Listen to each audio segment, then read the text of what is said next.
Hello and welcome to yourlocalnote.com. Appreciate you checking out this vidcast. We're going to be hanging with Michael Trycheckyi, and we're going to be talking about his new album. It's called Something About Drifting. Just want to remind you that we stream nothing but the best Philadelphia music from the best Philadelphia artists 24 hours a day, 7 days a week on yourlocalnote.com. We keep you up to date on what's going on in the Philly music scene. If you want to find out what's happening, there's one place to go, and that is yourlocalnote.com. All right, we're going to get things started with the first song that we're featuring from Michael Trycheckyi's album, Something About Drifting. The song is called Flow. We'll play this, and then we come back and we talk with Michael on yourlocalnote.com.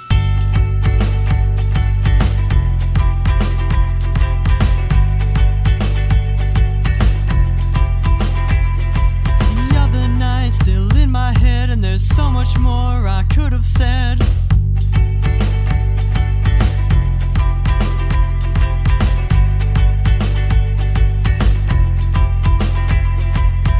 So bad I didn't hold you there, and I feel so bad that you didn't care.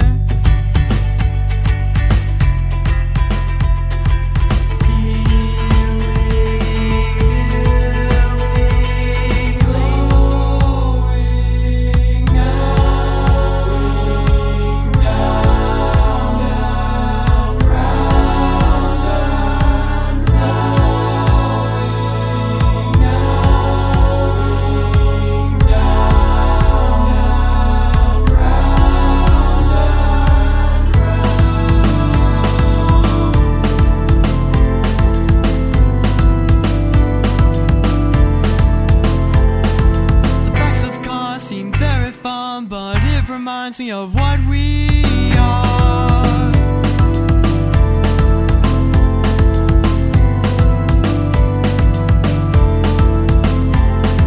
And here I am with little doubt, what could have been will never be.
And the song is called Flow from the album Something About Drifting from the project Trycheck. We got Michael with us. How are you, Michael? I'm doing great. Welcome to yourlocalnote.com. And thanks for having me. Appreciate you coming out.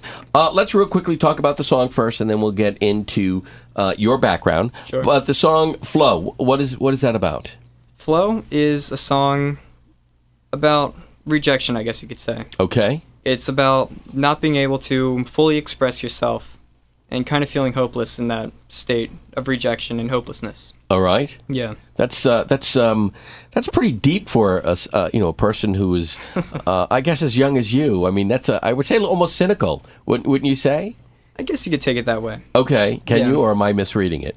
I mean, it's really open to interpretation. Okay. And I mean, I can see it one way, you might see it another. Right. And that's the beauty of it, you know? Okay. Is that something that you like, the fact that you can write a song and then people can have different interpretations of it? Yeah. I mean, it can mean something very serious to me, and you might be able to find some connection or some way that you can relate to it. Okay. And I mean, that's the great thing about music, in my opinion. All right. Very cool. Let's get into just a little background on you, Michael. Sure. How long have you been into music? I mean, is this something you started very young? You can since you can remember, or is this something that happened just recently?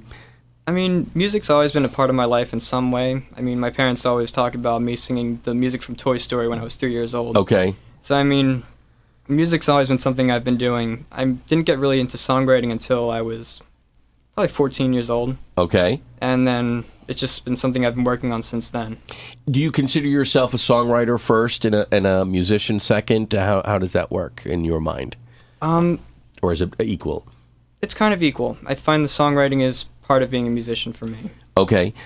Is this something that, are you self-taught as far as music is concerned? Did you take lessons? Did you go any place? I've only taken lessons for viola, actually. Okay. Since 3rd grade. I played in elementary school and through high school. So there's like a classical background. Yeah.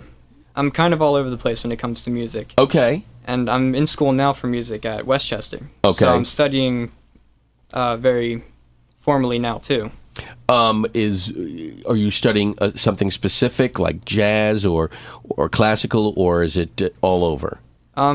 My primary focus as a musician there is as a vocalist. Oh, okay. So it's mostly in classical styles, but I do a lot outside of that also. That gives you a tremendous foundation then to branch off anywhere you want to go. Mm-hmm.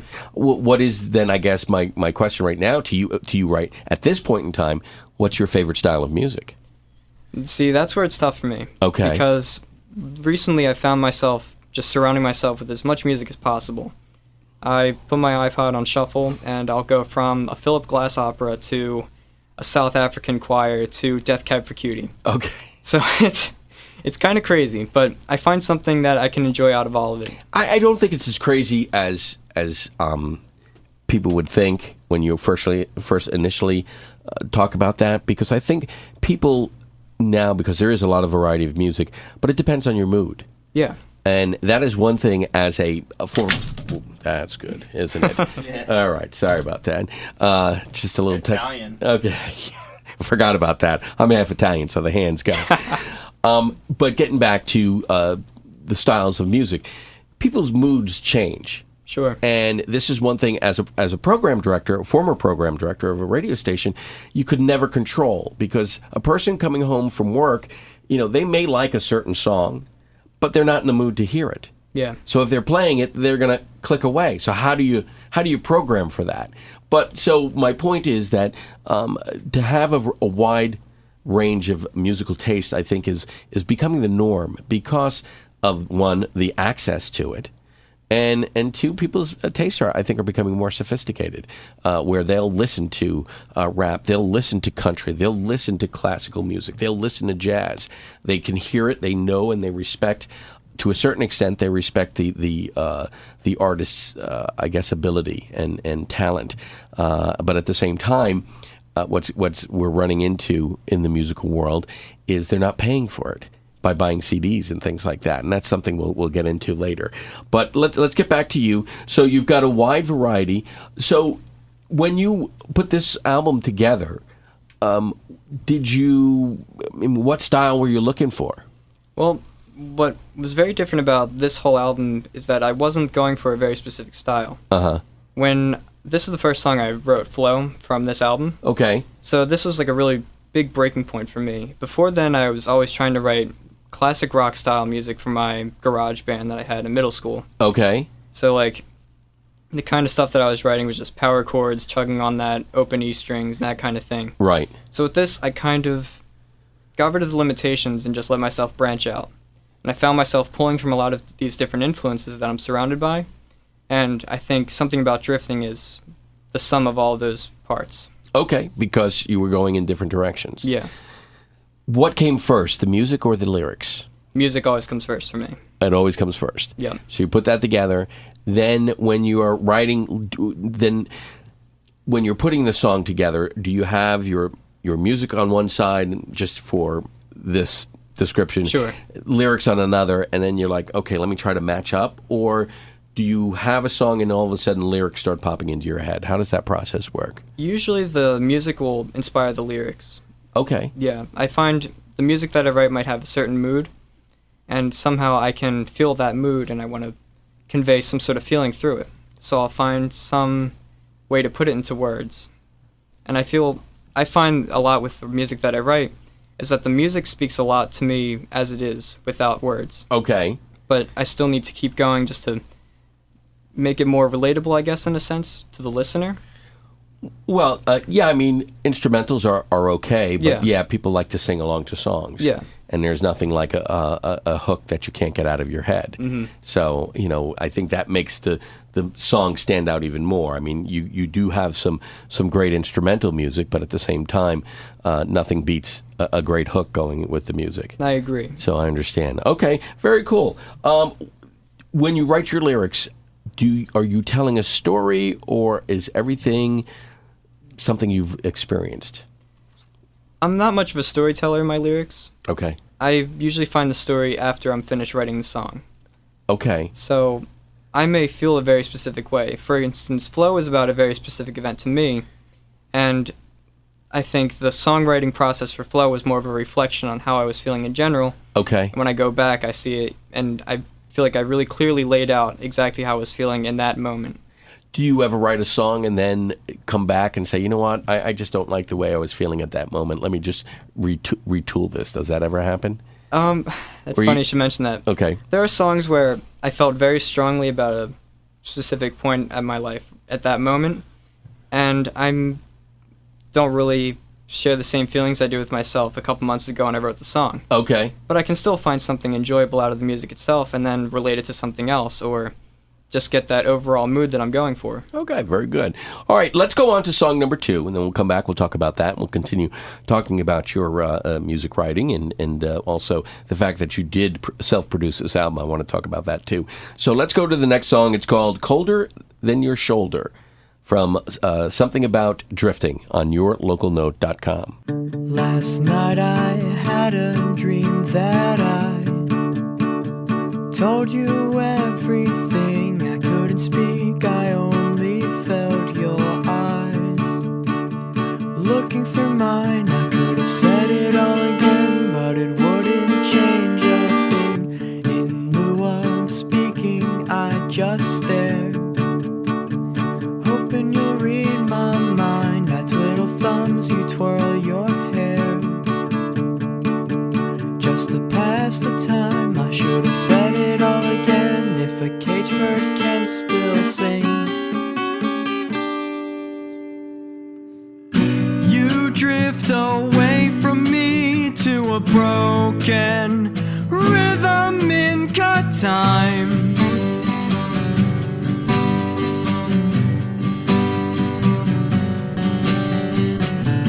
Now all that's left behind is a voice saying I shouldn't waste my time. It sounds like the seasons change, the air grows brisk.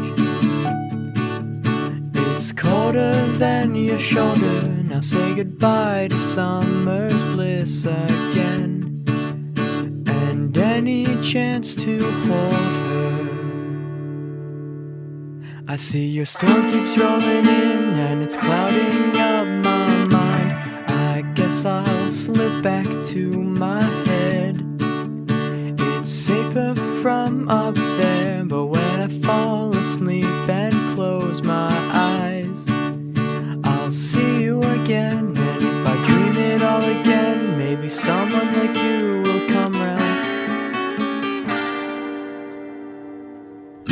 Now there's a part of me saying no one will ever be by my side.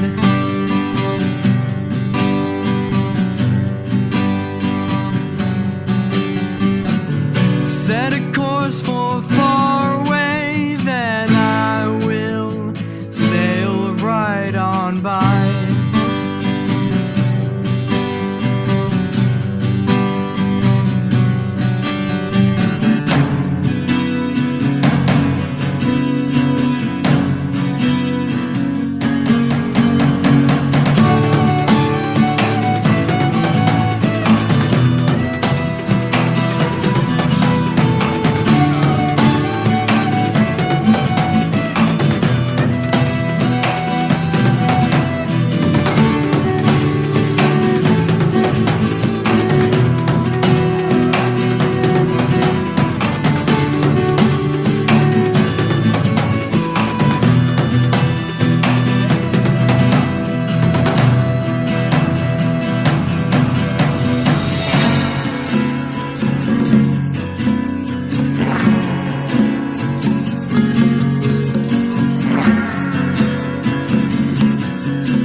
The song is called Colder Than Your Shoulder. The album is Something About Drifting from the Trycheck project.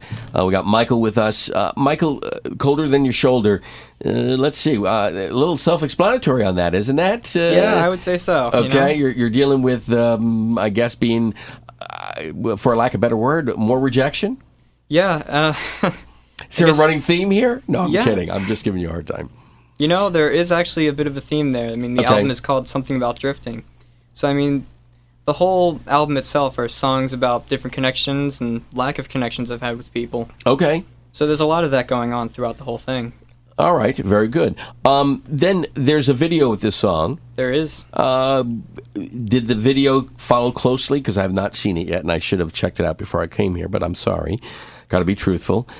Is this something that was followed the same theme as the song, or was this something a little bit different because you wanted to have fun with the video? Well, the video wasn't so much my project. I more contributed to it. It was actually an entrance for the DeSales University Screen Dance Festival. Oh, okay. So a friend of mine, Tyler Sherman, directed and created the whole thing, basically, and came up with the concept.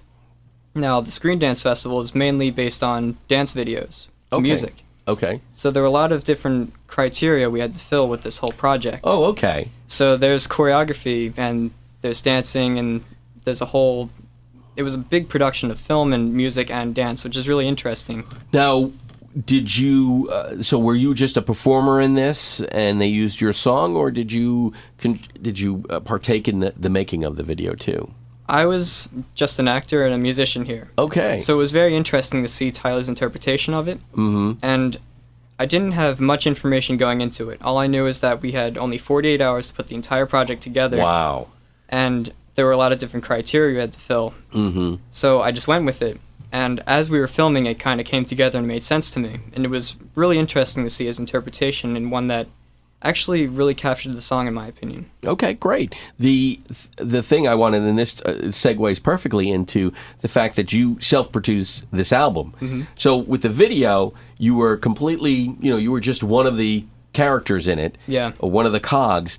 But with the album, you had complete control. Yeah. How difficult was it to separate yourself? I mean, especially since it was still your song that was being used.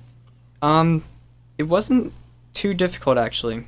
I enjoyed the collaborative process, and this wasn't so much collaborative.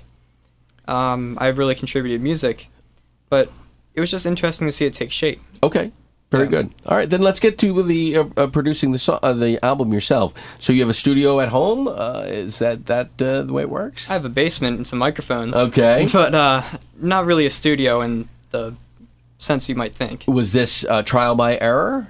Yes, a lot of it. Okay. Yeah. So it took a while to put this together. Mm-hmm. Did you get some help from friends? I know you got some friends in the music industry, Kevin from Andorra and Ben Kessler. Mm-hmm. Did these guys help you with the album? There's a lot of guest musicians that played different parts in the album, but for the most part, production was overseen by myself. Okay. So it was a lot of, I would show people things for feedback. Right.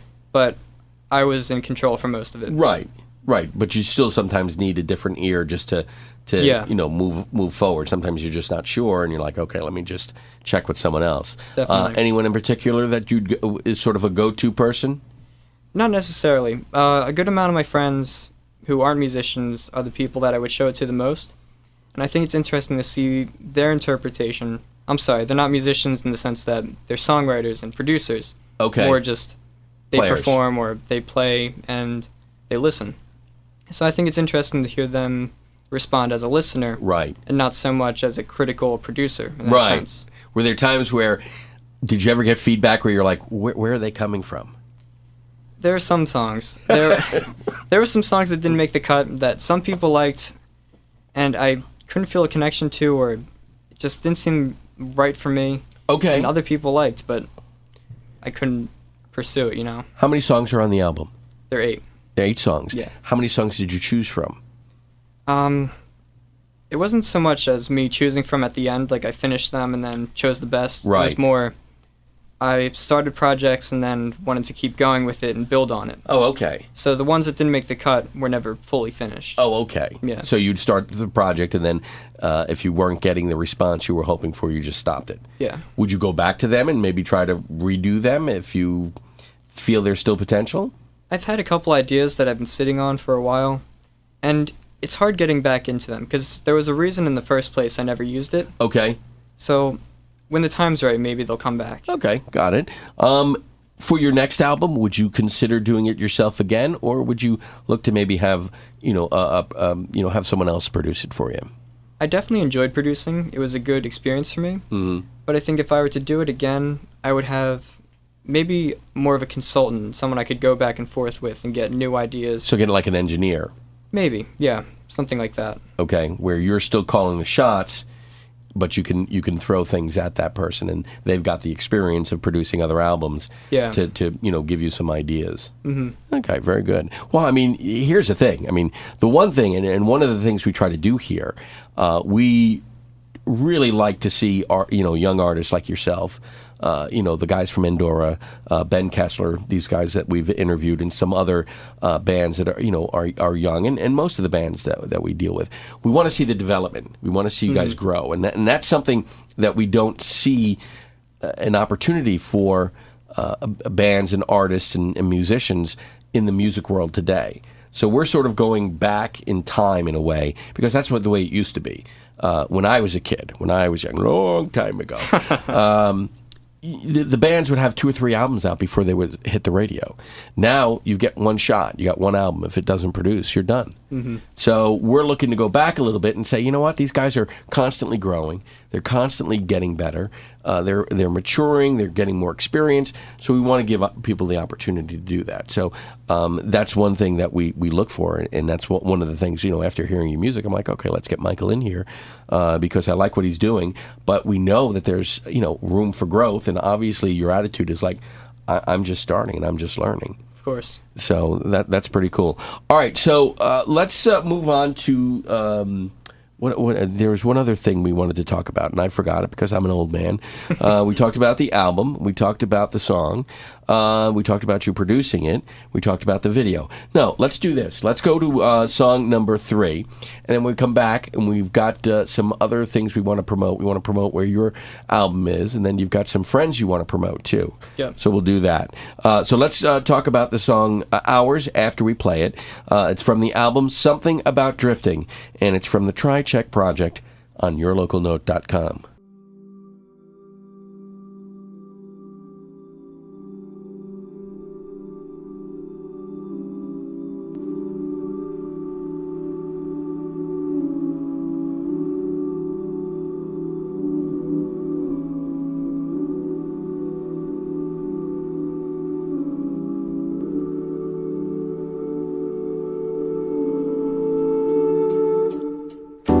It seemed like hours, but it was only mine.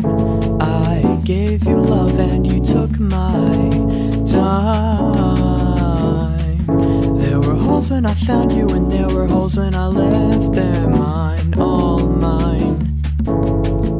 I need to think this through before I fall back into you.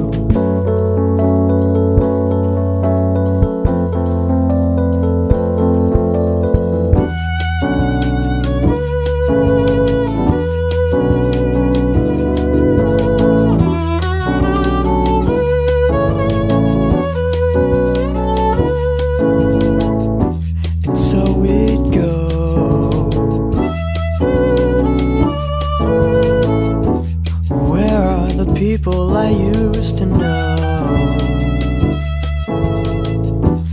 they're all falling for each other, and I'll sit back with nothing to uncover.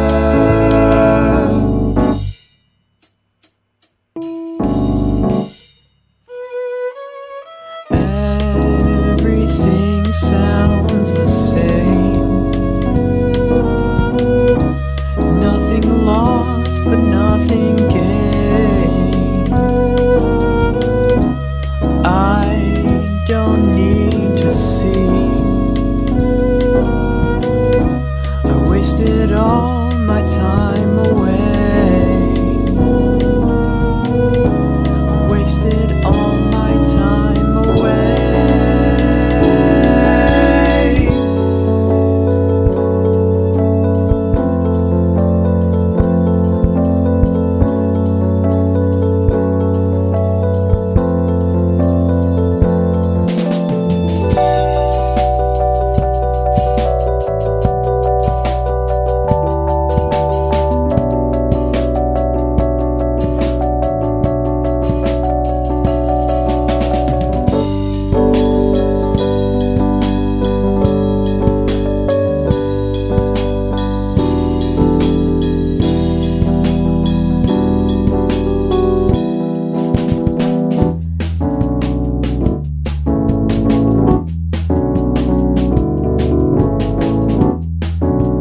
from the album Something About Drifting. The song is Hours from the Trycheck project.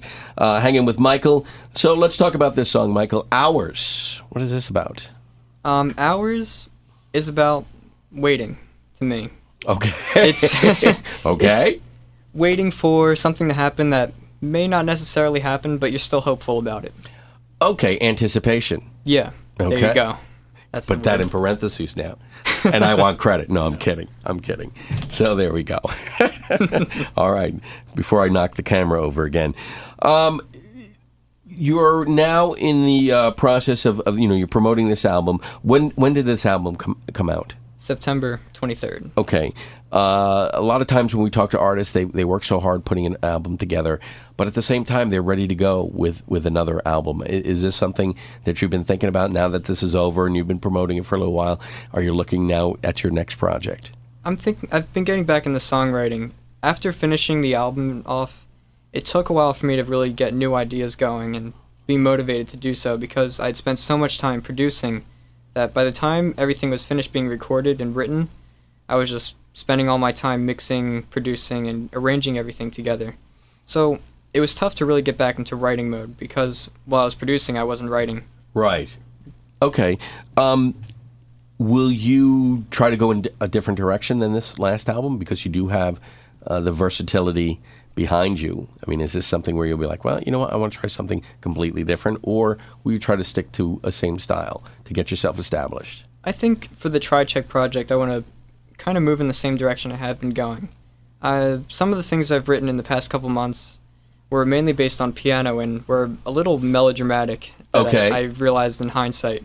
So I've been looking at it a bit more and thinking maybe I should find a different kind of progression to move off of, and one that seems a bit more natural and connects to what I did before, but I'm still building on what I established in Something About Drifting. And the thing is also, which is I find intriguing and will watch as you grow as a musician, you're going to school for this. So you're going to be learning different things as you go. Not only are you learning just in life in general and just through practice, you're now learning different things in a classroom. Mm-hmm. So, and I will look forward to see what you will take from that and add it into your music. Yeah. I think it's a big part of being a musician is learning and growing and finding where you are right now and also seeing where you can go and seeing what more you can do. Because I don't think there's a point where you can stop. There's always something you can add or build upon. Right. Well, I think sometimes the challenge is to say, okay, I'm done with this song. Mm-hmm. Because you can constantly tinker with a song to the extent where you could drive yourself crazy. Yeah. I think that's one of the disciplines that you have to develop, saying, okay, this is it. I'm done with this song. I'm not going to play with it anymore. It's on to the next one. Yeah. I mean, do you find that to be something you have to struggle with? Sometimes. It's usually for me, I find a song, and when I finish it, I'll feel finished. I'll try a lot of different options, and I feel like I've exhausted a lot of them. Okay. So I'll find a point where I need to stop. But there are some where I want to constantly go back and add and take away things. When you get to that point, sometimes you also then try to get someone in to say, okay, what do you think? Should I continue working on this, or do you think it sounds complete to you? Yeah, that happens too. Okay, very good. All right, let's talk about where people can find your music. My music is currently available on Bandcamp. So if you go to trycheck.bandcamp.com, you can find it there. Okay. And you can also follow me on Facebook, facebook.com/trycheck. Okay. Anything else? Those website? are the two main sources. Any website? Or is that No. coming? No, not yet. Okay. Facebook, Twitter? Are you on Twitter? I'm not on Twitter, but Okay. I should get myself over there. You probably should. Yeah. It's a good place to be, and it's a good place to promote things. We use it a lot, and we find success with that. All right. I know you got friends in the music world you want to give a shout-out to. Go ahead. For the past couple months, actually more like a year at this point, I spent a lot of time collaborating with Andorra. Okay, yep, we had them in. Great people. Yeah, fantastic people. And I contributed a lot to their upcoming album, etc., etc., etc., Okay. which is coming in January. Okay. So there's a lot of parts where I'm in the background, and a couple songs where I helped write, things like that. Okay, singing and playing, or just singing? There's singing, there's theremin, viola, you name it. Oh, okay. Yeah. All right. Okay, the exact date is January 6th. Yep. I got a text. No, I'm kidding. January 6th is when the album's coming out from Andorra, etc., etc., etc. We'll make sure we'll put that on our site so people know that. And then as far as playing, you haven't booked any shows yet? Not really, no. Okay, so when you do, you'll send it to us. Of course. So we can get it up on the site and let people know where you're playing. Have you done a lot of playing live, or is that something you need to continue to work on? It's something I'm working on.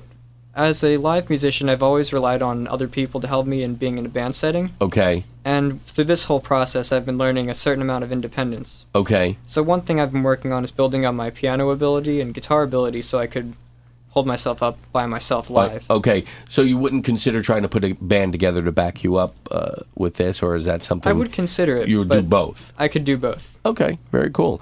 All right. Very good, Michael. Let's get to the last song, Never Needed More. What is this about? This one is finding, I think, how far you can really push yourself as far as a relationship goes. Okay. Finding the right way to limit yourself. All right, very good.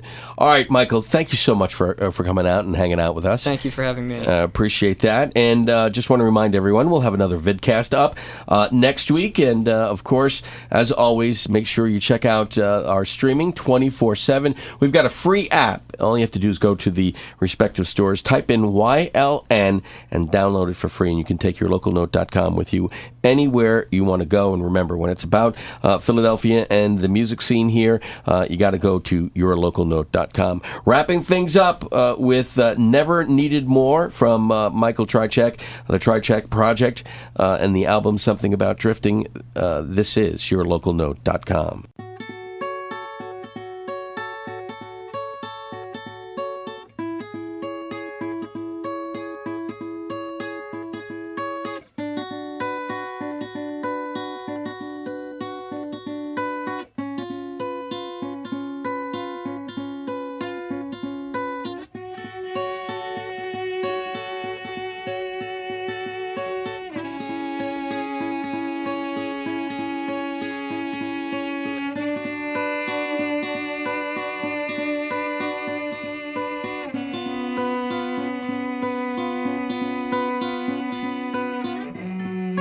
Another December morning, I couldn't let it go.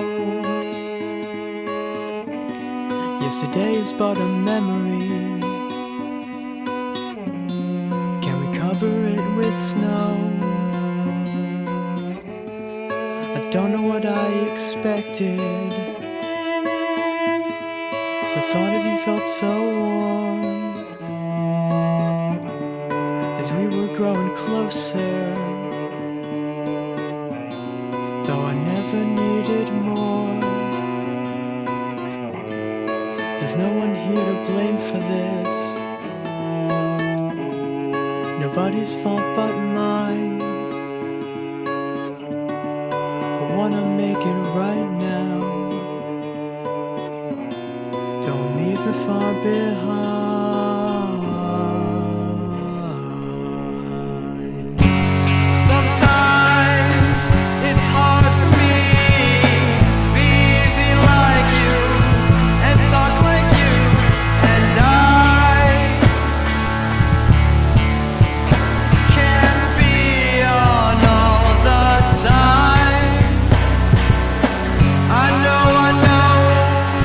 Worst things have happened, but you're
December morning.